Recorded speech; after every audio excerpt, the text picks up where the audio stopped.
with particular extra special thanks to Tabitha Kenlin and Conversations with ACB. You know, one of the cool things about this second interview with ACB Conversations is the varying perspectives that each of the guests bring. It's been so enjoyable being able to hear how much the similarities between what is happening in audio description is also happening within the blind and low vision community as far as their work goes as freelancers and otherwise. This particular interview touches on that. What I love about Tanya and Ren and Slough and Serena is that each of them bring such a professionalism to what they do, in addition to their skills. One of my favorite questions was thinking about how their own comfort zone and what kind of work they want to move into. It's such a fun interview. Hope you enjoyed it as much as I did. Hello, everyone, and welcome to the second in the ADP in Conversation series. I am one of your facilitators, Tabitha Kenlin, and I coordinate the audio description project for the American Council of the Blind. I am joined this time in the same Zoom room, rather than only being here in spirit, by a voice that probably needs no introduction, Roy Samuelson. We are going to have what promises to be a fascinating conversation with 4 audio description professionals. Roy, who do we have with us? Oh, thanks so much, Tabitha. It's an honor to be here with you and all our panelists. This is Roy Samuelson. I'm the host and producer of the ADNA Presents podcast, and I hope you can hear my smile. I'm so glad to be a part of this collaboration between the ADNA Presents and ACB Conversations. And now, our AD professionals. We have Serena, Tanya, Slough, and Ren. Thank you for coming here. Thank you. I'm so excited to be here. My name is Serena Gilbert, and I am an audio description quality control specialist for about 3 years now. All thanks to Roy, actually. He got me into this profession, and I absolutely love it. Hey, Tanya. Thank you so much for having me as well. Serena, I work with you on quality control as well for descriptive video works, and that's been such a dream, as well as on the narration side. So I've had such a blast getting more involved in audio description, in addition to, being a consumer, of course. Otherwise, my day job is I'm community manager at Resemble AI, which is a tech startup, and they do voice cloning, and the co-founder of getbraille.com, where we put things into Braille audio. And I also do voice acting. So happy to be here. Slough. Hey, how's it going? Welcome, everybody. Nice to be here. Thank you so much for inviting me. I'm put in the mind of that Sesame Street song, one of these panelists is not like the other, because because my involvement, although I have been directly involved in audio description, even did an episode of Blind Justice way back, way back, if you remember that one. My involvement is much more from a technical standpoint, because I'm an audio engineer. I own a recording studio in New York City. My involvement is way more on the technical side. So any contributions that I have to this discussion, I'll have my opinions, of course, because we all do. Anyone who belongs to any audio description group knows that there are plenty of opinions. My contribution will largely be, I think, from a technical standpoint. Thank you so much for inviting me. Thank you, Slough. Ren? Thanks for inviting me. I'm really happy to meet everybody. I'm Ren. I'm a voice actor and audio description narrator, and I'm wearing a t-shirt that reads Eat, Sleep, Record, Repeat, Voiceover. So I have fun while I'm doing what I'm doing. It's great to be here. Well, thank you all so much for joining us. And I don't want anyone to feel like they don't belong. Everyone is necessary in the production of audio description. Some voice talent could sit there and talk at the wall all day, but we need the engineers to put all the pieces together. So takes a village. Exactly. We know that we have kind of a range represented. We've got some quality control, some voice actors, and some necessary technicians here. Why not tell us a little bit more about your typical day? What do especially if people are joining us for the first time, maybe don't really know a lot about audio description and the how it works. Maybe tell us a little bit more about what your typical day looks like. So typically, and this could vary, I will preface this could vary dependent on the company that you're working for. But as Tanya mentioned, I am super blessed to work for Descriptive Video Works as a contractor there, and they are just amazing. And I can't speak enough about how supportive they are of all of Cheers. us. But typically what happens is when it's time for audio description quality control for that piece of things, is you'll get a file. Typically it's just the audio file because I'm a blind quality control specialist. There's not much I can see on the video anyways, and it's a smaller file. And then you'll get a script as well. The way that Descriptive Video Works does it is the audio file that you get already has the voice artist on it. It might not be beautifully mixed yet, but the voice artist is on there. And that's extremely helpful because what I do is I will have the script open and the track that they've sent me open at the same time and listen to it, see what the script says it's supposed to say. And it's really helpful to catch, because we're not robots, luckily. So it's really easy for someone to say to instead of from, or, just little things like that. So that I really prefer that method because it really does do true quality control. It's our role to catch those misspeaks, but then also any of the cues that are just not clear, or using some language that maybe is not common. There's definitely been some words where I've had to go Google it to see what the word was. And sometimes that can take people out of the experience. So people think that it's okay, it's a 30-minute show, so it'll take 30 minutes to do the quality control. Not true. For me, it's about time and a half because you're starting and stopping and rewinding and things like that. So that's about what my process looks like. Everyone does things a little bit different though. And that's really interesting. So you're not only checking sort of the accuracy, like, proof listening. I used to be a proofreader when my eyes were better. So you're not just doing kind of a compare contrast for accuracy, but you're also kind of maybe checking the script itself to make sure that it's doing what it needs to do and will be understood and effective. So exactly. Cool. Thank you. Let's see. Tanya, I think you were next. Yeah. I think Serena covered the quality control really well. I think the other thing to add there is just to say that when I'm listening to, as a consumer, I'll even pick up on things just because my mind is sort of in that mode, I guess, all the time. And I'll always think, especially because with GetBraille, one of our goals is to also be able to fill gaps with audio description. So I'm always like listening. What do I like and what would I like to emulate when I am able to in the future add to this in some way to bring quality description to what's already a wonderful body of work for our community. So then I can speak to the voice acting side. So with narration, it's very similar. You receive usually an MP4 video or audio file of the video and a script that has all of your time in, time out codes. And by that, I mean, it will tell you how much time in theory you have to say that line or that point in the script. And I'll have an idea. Okay, this is 3 seconds. And then if it's an area of either the film or the series where it's different emotion or something else is happening, usually what I'll do is I'll spot check very frequently to listen to the tone around that line that's being said. Sometimes I'll even notice quality things that I'm like, oh, I have a question about this line. I wonder if maybe there's a little bit more space. I wonder if there's a way I could add a little more detail here because there's additional room to include that. If the project is not a hard deadline where it needs to be done ASAP, I might send a couple of emails and just clarify things.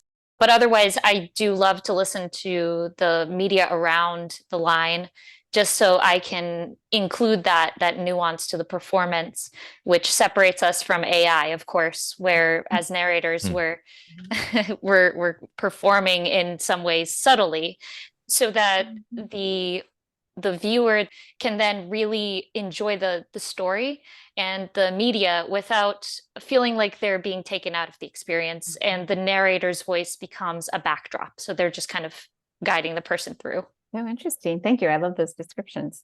Descriptions of description. And you're right, it is so it does sound like it's a very, active sort of thing that you're doing, that you're not just passively reading out lines, but you're really engaging and thinking about how they fit and how much time you have and what the mood is. It takes longer, but it's so worth it. Yeah, definitely. Okay. Slough. Tell us about the technical stuff. Yeah, well, for me, it is a very laser focused kind of approach because whether it's audio description or whether it's an audio book that somebody's doing or a podcast or whatever, when I am recording someone, I mean, I'm usually recording those things, the actors, the narration or whatever. I am recording it, editing it, and sometimes mixing it. At each step along the way, really I have to focus in on the smallest detail. Often the actor will not be aware that they're shifting in their seat or their clothing is making noise or something like that. And so often I'm the one, pointing out to them and they're completely unaware, but that's my job. It's a judgment call. Sometimes you have to let certain things go, but sometimes it's a kind of thing where they might say something like structure or strength instead of strength or structure. There are certain issues that come up that they're completely unaware of, and I try to address that first. Sometimes I can fix things in editing, and I've spent tremendous amount of time editing voice for various projects. Sometimes it's music related, but that's a different one. You have a lot of you have music masking the voice in this case, but in audio description or an audio book or a podcast, often things are out in the open, so you really have to be diligent about capturing the stuff well, editing it well, and in the end mixing it. And as we all know, there are issues where you have audio description that is tremendous. I mean, it is absolutely way too loud as compared to the program material, or the opposite. And so those are quality control things that I get very bent out of shape over when as a consumer, when I hear it on television, it really gets me. But that's what I try to strive for. For that type of make it as good as you can possibly do it. You want to create the kind of thing that you would enjoy listening to, right? I Exactly. imagine. Yeah.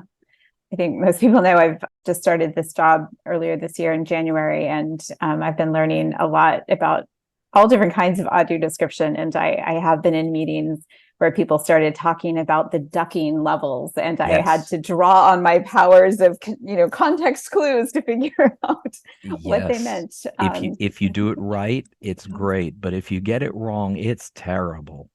Well, thank you on behalf of all of us for for taking care of that. Okay. And Ren. Hi. Is the voice talent. I spend most of my time either formatting the received script, recording it, editing it, and then the rest of the part is this is my own personal business. So there's a lot of business stuff that has to go with it as well, of pestering people for work, or as the business people call it, lead management. But just trying to find more and more work, consistent work in the audio description field. Yeah, I think that was something that came up in our panel last month as well, just kind of the business side, and having to do the marketing and publicity and taxes, right? all of that boring stuff. I've done the VO work since 2010, but it's only in the last 2.5 years that I've been doing audio description. So there's a whole new learning process to go through there and make yourself professional at that. So it's been exciting. And I understand that you have a very exciting audio description gig coming up very soon. I do. I'm thrilled to be a part of the production for the upcoming ACB 2023 Audio Description Gala. Woohoo! Congratulations. Yeah. Thank you. Yep. As a huge audio description consumer for years and years, and I've followed all the audio description news as much as I can. So this is a great honor to be involved with this. I really take a lot of pride in this, and I'm looking forward to it. Yeah, well, we're excited to have you. And in case anyone is taking notes, this is my job. I have to tell you this, but it is really cool. The show will air Tuesday, November 14th at 7:30 p.m. Eastern. There are lots of different ways that you can access the show. We'll be sending out emails and posting information on various ACB and ADP websites. We'll also be having a watch party or listen party or whatever kind of party you want to call it right here on ACB community as well. So I'm just happy I get to hear Ren even more. I know. Yeah, what a great voice too. Yeah. Now, one of the questions I wanted to ask you and everyone else is something that's misunderstood about your job, something that you wish people knew about it. And I think that's a great springboard off of Tabitha's question about the day in the life. I think we could infer a little bit between the lines, but I just wanted to see if there's maybe something specific that you'd love to share with our audience about something people maybe think you do, but you don't, or something you do that people don't think you do, or something that you wish people knew. I think just a lot of people just really have no concept of what's involved in any type of production, even from the simplest voiceover recording to the most complex movie mixing or something like that. You can expect that because people just don't know. Why would they? But I think that, and this is probably true of a lot of professions, people generally don't know how much time, how many countless hours you spend not only perfecting your craft, but also just working on a project. I mean, if a person knew how much goes into editing, how much time, they just simply wouldn't believe it. Sometimes people approach me about recording, they'll say, I want to record an album, in this case, a music project. How long do you think that'll take? Or even a song, let's say a song, it's a 5-minute song. They think, so how long should that take to record? If I say to them, well, I mean, if you play it live and you get it right from beginning to end, yeah, we could do it in a half hour, an hour, but more likely it's going to take 5 or 6 hours. Or if we're doing a bigger production, it could take a week. If you're doing an album, it might take a year. It blows their mind when they hear that. And they don't believe me when I tell them this at first. And I think that's true of a lot of productions. People just have no concept. And once they've gone through it once, then they realize, and it's sort of like, then they are educated, and then they'll tell other people, and so on and so on.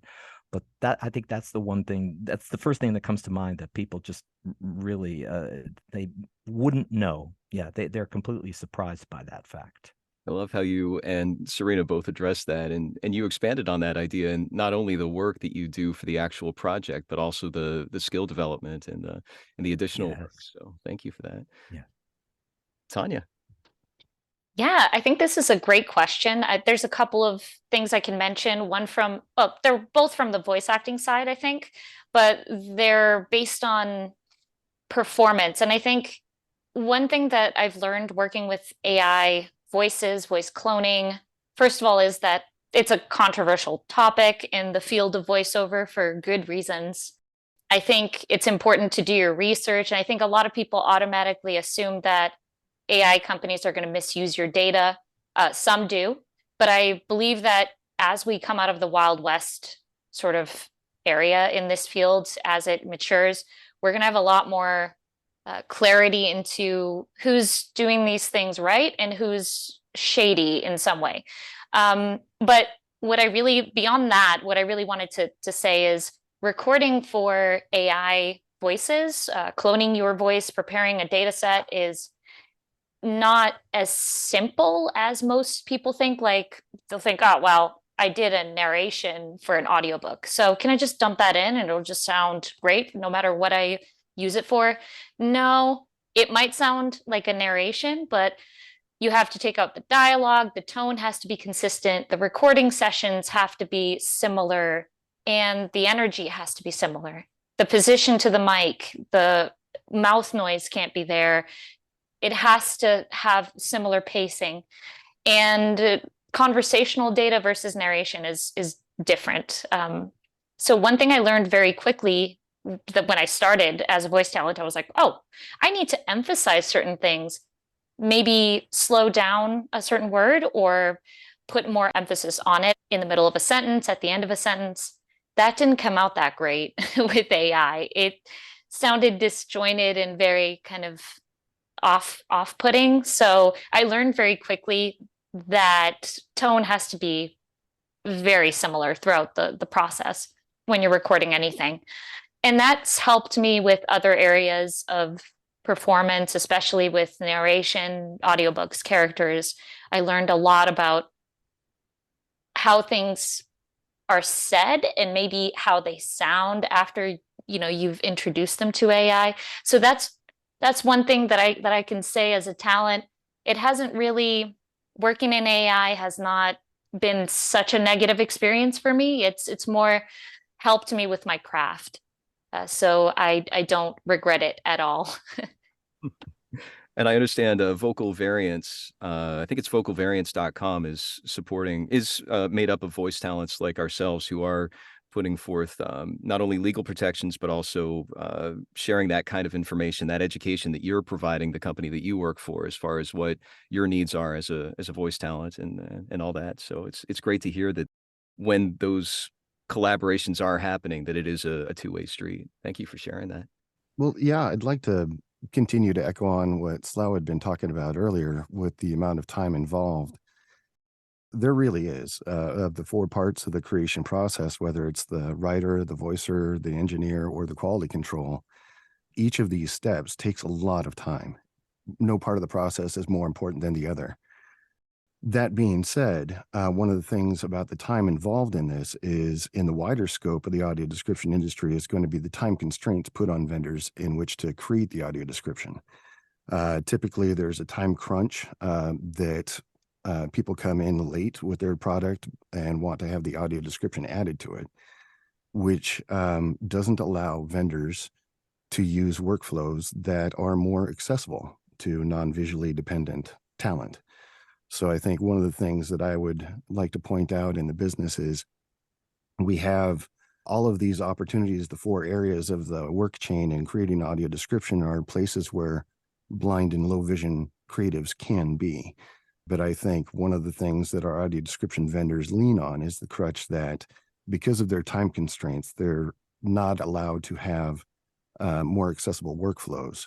So the blind voiceover work in the audio description is going to be more of the exception than the rule until these processes get more accessible.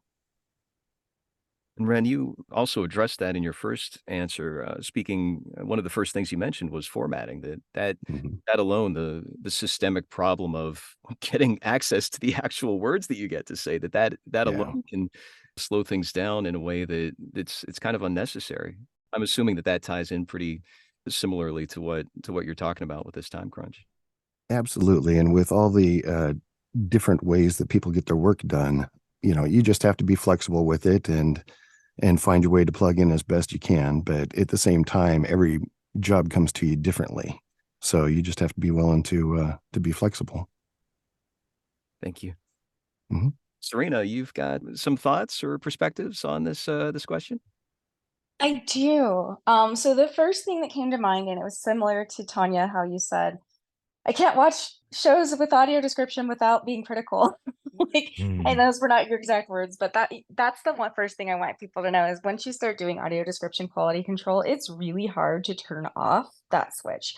I'm constantly watching shows that I've definitely not QC'd and been like, that's not correct. They need to reword that. That makes no sense. Like, I'm just very critical. I'm an audio description snob. Roy has heard me say that so many times, and I wear that badge proudly. That's one thing that people might not realize, is it does change how you consume content once you've started really knowing the rules of audio description. The other thing that I really want everyone to understand is, sometimes we are limited by style guides that are given to us and the way that the audio description is provided. Sometimes we can't say certain words, or have to, there's just certain style guides for dependent on whether it's Netflix or Max or whatever the case may be. And ultimately, they're the ones that kind of get to decide how that style is. If you've watched a show through the end, sometimes you'll hear the credits of the writer and the narrator, and sometimes you won't. And that just depends on the style guide of the particular entertainment industry, I guess, for lack of a better word, that has asked for that audio description. I have sympathy for not being able to turn off the analytical brain, because I did the PhD in English, and once I started reading books critically, like I read for pleasure, I read constantly, but even when I'm reading for fun, my brain is analyzing things, like, how would I teach this? Or how would I write an essay about this? And I actually do that when I listen to audio description as well, because I just analyze everything. I sympathize. So we wanted to ask you, because since you've all mentioned this, the fact that you're all working professionally in audio or audio description. So just thinking about that professional career side of things, what do each of you think are the important soft skills that you've had to use in your job, kind of separate from those specific technical skills, working with other people, or skills that you've had to just kind of develop and learn as you go, or maybe you actually just, were able to hit the ground running, as they say. I guess kind of loosely, like if you were having to give advice to somebody, and what kind of non-technical skills somebody needed to get by. What have you found useful? Tanya, this time. I'd say definitely communication is a big one for me, trying to keep track of what everyone's working on, and then also trying to know or establish who a backup person is for certain questions or tasks that have to be assigned or delegated at work is important, and helps you not step on anyone's toes or overwhelm one colleague. No one likes that, and people get busy. Organization kind of goes along with that, really keeping track of things and letting other colleagues know what you're working on and what your bandwidth is. And then if I notice projects that I think I could help with in some way or make people's lives easier, I'll offer to help with them. And people take me up on it in cases where it makes sense, or they're like, oh, I didn't think of that. But yeah, so that's always helpful to others. And then I use GPT a lot for productivity to simplify tasks at work, whether it's GetBraille or working with Resemble. For example, I was able to, I don't know how to code. I don't know Python. I can follow instructions, but that's about the extent of it. So I use GPT to help me, for example, pull RSS feeds for podcasts I'm interested in listening to. And then I'm able to rename those so I know what episodes I've pulled. Recently, I created a video trimming tool. There's a huge learning curve in video editing with any software. And I just wanted the ability to, I do some accessibility testing as well. But if I create a Zoom video explaining my experience with a screen reader on a website, for example, there are bits and pieces in the video that just don't come out very good. So I've used GPT to create a CSV-based time code, in and out time code system, where I'm able to specify time codes that I want deleted out of that file. And then it uses Python libraries of a couple of different ones to accomplish that task. And that really simplifies my learning curve. So I think that would be my advice too, is if there's a way you can avoid humongous learning curves and save yourself time, it's so helpful, and it speeds up your ability to get the job done. Okay, I'm sure you think that sounds simple. Like, wow. Oh, GPT, not me. I know, but I wouldn't even know how to get started on that. Tanya, you're a sorceress. Yes, thank you. I give AI credit for that. Okay. Thank you for sharing that. Workarounds. Very impressive. Okay. Let's see. How about Ren? Yeah, I would like to continue the communication train, choo-choo. The idea of the audio description community, from the people that I've met, and including the people that I'm meeting today, very forward-thinking, selfless people that are trying to do things that are bigger than themselves, and people who are humble and in service. And those are the type of people that I've encountered, and it makes it very easy for my soft skill that I think is something that's provided a lot of opportunity, is honesty, is the honesty that I have with myself about what I can and can't do, being open and honest with the people that I work with, taking input, feedback, and understanding it's not personal. We're all trying to work together on these type of things. And I think the more you honest you are with yourself, I think it's easier to take on adverse situations. If you have an expectation of what you can and can't do, and you're honest with that, and you can communicate with that with people, then you'll find yourself more successful than not. That's great. Non-technical advice. Yes, excellent point. Thank you. Let's go to Serena. First of all, Tanya, I thought I was a ChatGPT wizard. I need you to tell me how you created that and share your magical software with me, because I want video to, yes. editing is notoriously difficult. And there's some tools out there where you can edit via text, essentially, but they're not accessible, ironically. I won't mention any names, but but I will hop on the bandwagon of communication. When it comes to quality control, there's times when you have to communicate with the writer about something they worked really hard on, for hours and hours, and say, hey, like, this is not clear. You have to be really nice in how you communicate and explain why it's not clear. I have to also use ChatGPT in this, not in the way you think, but there's very often where we'll be asked to QC shows. Well, starting at like season 5 or 6, and we've not watched seasons 1 through 4. So I have definitely used ChatGPT to go back and get some really, really good summaries of, okay, what happened on this show seasons 1 through 4, so that I can feel educated going into making sure that I quality control this effectively. The other thing is, at least with the quality control specialist work, it's independent contractor work. So obviously you need to know, how to properly set aside money from the monies that you're paid, so that you don't have a surprise tax bill at the end of the year. But also managing your own time, because they'll give you projects and they'll say, like, here's when we want it back by. And it's really easy to kind of be like, I'll do it whenever. But the earlier you do it, the better it is, because then you can have that availability to take on, other things that might come through as well. I was a professor for years, and I always told my students, don't wait until the night before the essay is due to write it. And so I'm very pleased that that advice resonates in the real world as well. Thank you. Finally, Slough. We've talked a lot about the ChatGPT and stuff like that. And I have to say that in the audio world, there's a similar kind of thing. It's not ChatGPT, but it's basically AI finding its way into a lot of software these days, plugins, for example, that automate processes so that you don't have to think of which frequencies do I want to accentuate or pull back on and stuff. You have plugins and software these days that kind of just analyze it for you. A lot of people are concerned that, this is going to, just like in any industry, they think, oh, it's going to take away jobs. We're no longer going to need audio engineers. And I don't agree with it, with that idea. I think I embrace it. I say, sure, analyze it. Tell me what you think, what you suggest, and then you can always make adjustments.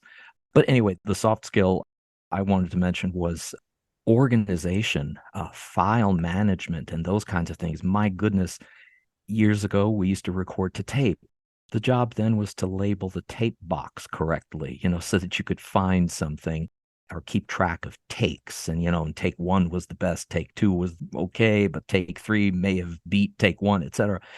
That note-taking has been very important. But now, these days, just pure file management, because in projects where you have thousands and thousands of audio files, there's a certain logic that a digital audio workstation like Pro Tools or something, it's going to follow.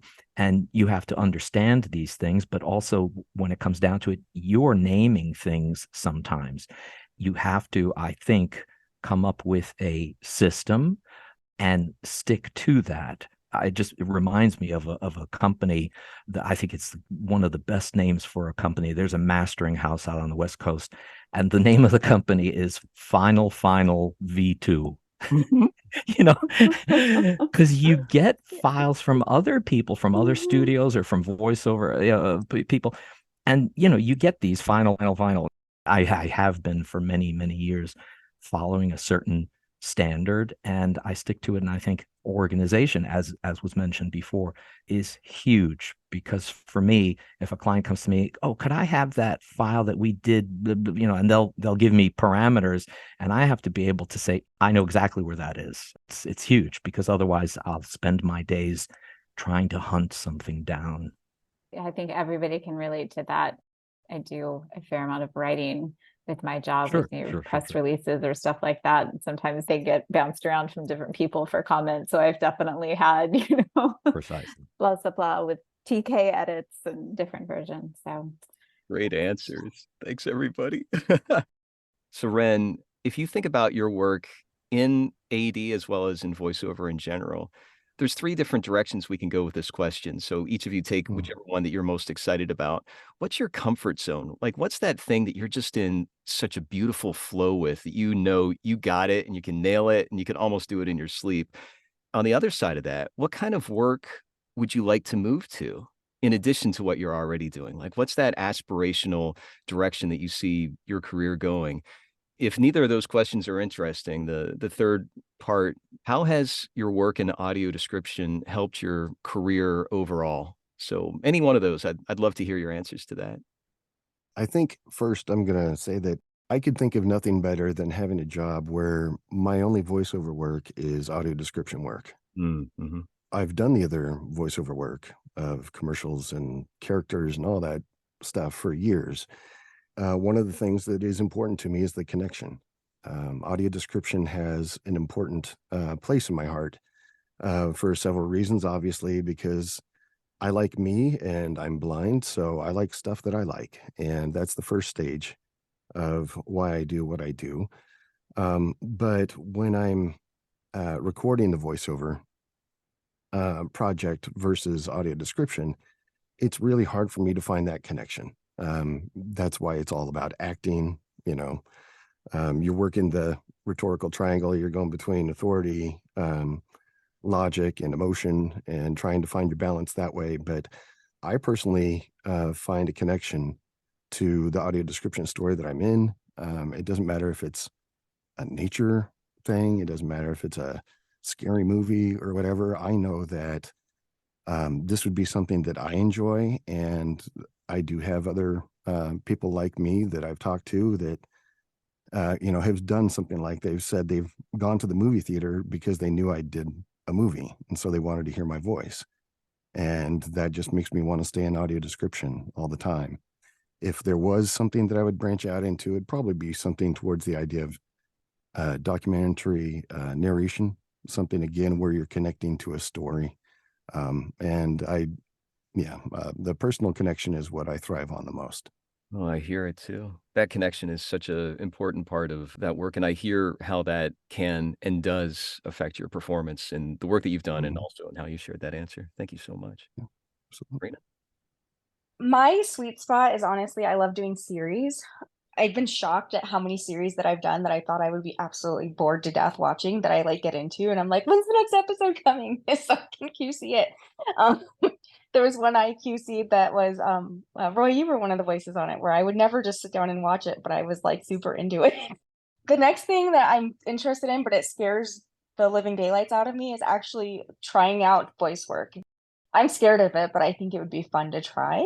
My problem is that I have trouble pronouncing certain words. So that's why it scares me. But that would be the next thing that would be interesting to learn a little bit more about. Slow. I think that for me, my problem is that I like so many different things, and I primarily work mostly on the music side of things. I'm an audio engineer, but I am a producer. So I work on music so much. I mean, I just got back from Ukraine where I recorded an orchestra.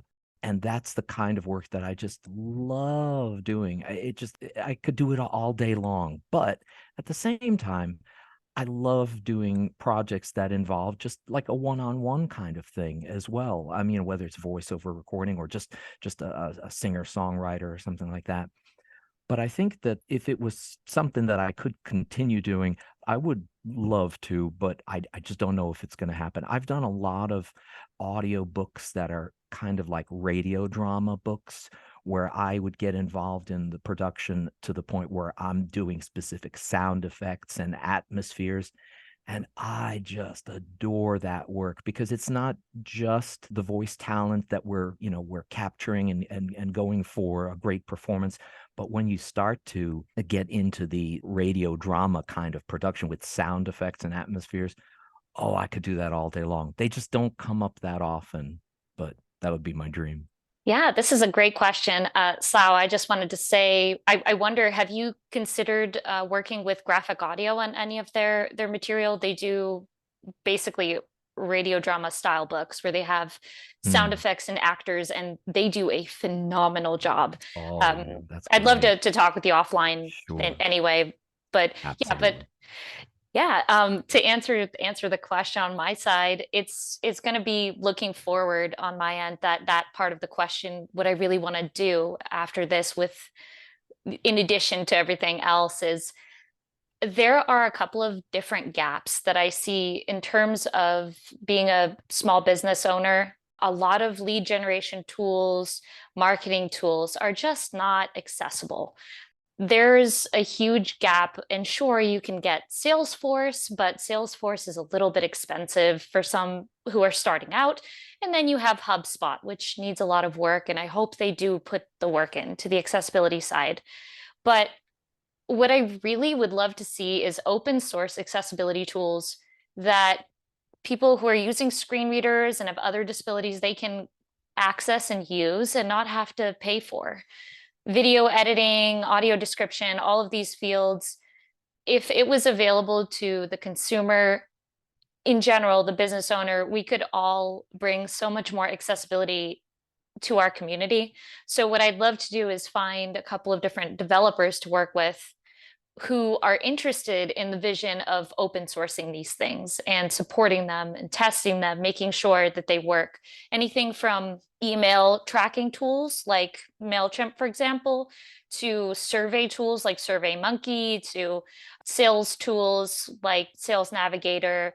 Obviously, LinkedIn is already accessible, but these things where you can really track your campaigns and even have AI integrations where you can create several touch points for your customers and then keep track of accounts, something like a CRM system that's accessible and have all these separate tools. I mean, if I just had, I guess, the right connections, which networking is amazing. Networking has done so much for all of us, I think. We're always networking. So that's kind of my vision for the future, is like, how can I contribute to the community in general, anything from audio description to the process of keeping track of your business as someone who's visually impaired or, just doesn't have access to tools that are working fully for you. I ask each of our panelists if there's a way that we can follow you. Thank you, Roy, for giving us this opportunity.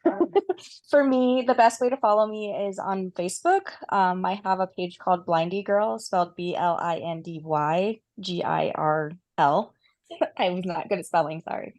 And that's where I post a lot to there about like my audio description work, my day job, and just the everyday happenings with me. Tanya? The best place to find me is LinkedIn, but my name is really long. So you can also just go to getbraille.com, GETBRAILLE.com.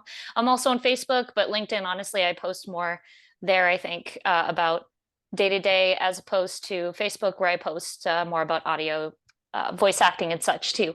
And then there's TanyaMVoice.com, which is my voiceover site, TANJAM Voice. Thank you. Thanks for the opportunity. Slough, any contact or? Yeah. So I mean, I used to be active on the old Twitter, as it were, but I stopped that when Elon took over. Yeah, Sorry. I did the same. Yeah, Yeah, it's not me the too. same. So I left that. But I am on Facebook, Slough Halatyn, SLAUHALATYN. I did have a podcast which I always threaten to resurrect, which is sessionswithslough.com. But also, yeah, just my email is slough@bsharpstudios.com. So it's BESHARPSTUDIOS.com. One of my favorite key signatures. Yeah. Third step in G sharp major. Musicians, I love you all. Sorry. Ren? Yeah, you can reach me at ren@renleach.com. That's RENLEACH. And I'm at renleach on Twitter, and you can also find me on LinkedIn. Dan Spoon. Yeah, your talking is permitted for you, Dan, so go right ahead. Desi. What a wonderful panel. Thank you all. This has been very informative. Question for you all, kind of being so connected to the industry. Obviously, audio description is making a huge difference for our blind and low vision community.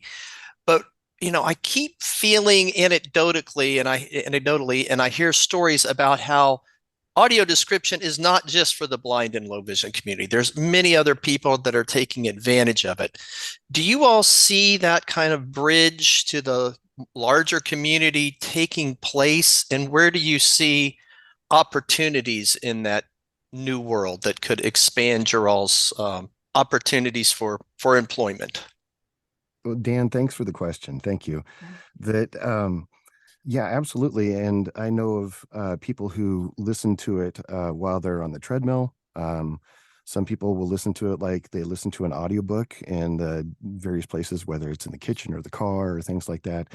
I really do think there is an idea of mobility with entertainment that is going to be taking off now with the amount of Wi-Fi connectivity for people to take media wherever they want. I think it's just a matter of time. I would say the education field, turning on audio description for kids even who are, say, not visually impaired, can help them with their vocabulary and their concept development, but also in public institutions and history, institutions that are historical in some way, like museums, aquariums, zoos. The audio tours that they have now, a lot of them are very, very helpful. But if we were to consider adding sound effects, music, making them more like an audio drama or like a podcast style, like something like Atlas Obscura, like the Smithsonian podcast Side Door, those formats people are already used to listening to. And it pretty much is audio description. It's just audio description with educational elements included and weaved throughout. So I think this is already happening, but we're calling it podcasting in a lot of cases. And it's just so natural for people to enjoy. This kind of brings back what Sla was saying too, with the podcast approach. And I found that with sighted people, there's this misunderstanding of, oh, it's redundant. I'm going to see it and hear it. I'm hearing what I'm seeing. But once a sighted person gets used to it, Yes. Whether or not they're having their eyes on the screen or not is irrelevant, but it helps them focus on what's most important. Sure. And, there was a time way back when I used to procure just MP3s that were descriptions of movies. And then, we would say rent a movie, and then I would put headphones on or whatever, so that I always thought of it as like, I don't want my wife to be distracted. My wife is sighted. There were a couple of DVDs where the DVD had description, and we watched a few of those. And after that point, my wife started saying, no, actually, I love having the audio description because it helps me follow the story. Because sometimes you misperceive something, or you think that it's one guy, but it's actually the guy from the coffee shop. But and the description is telling you this. And also, not only that, but we're both notoriously bad at remembering names of characters.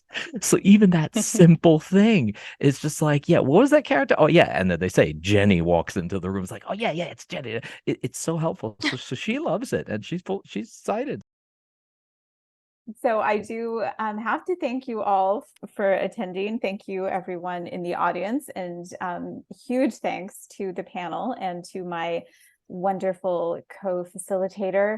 Roy, do you want to take us out with any final words of wisdom? I'm so honored to be a part of this. It's so great to hear the different perspectives and that we get into that nuance of what the work is for audio description and how that has helped branch out into so many other great successes that you've all had. It's an honor to be a part of this with you all. And this will be on the Audio Description Network Alliance, the ADNA Presents podcast.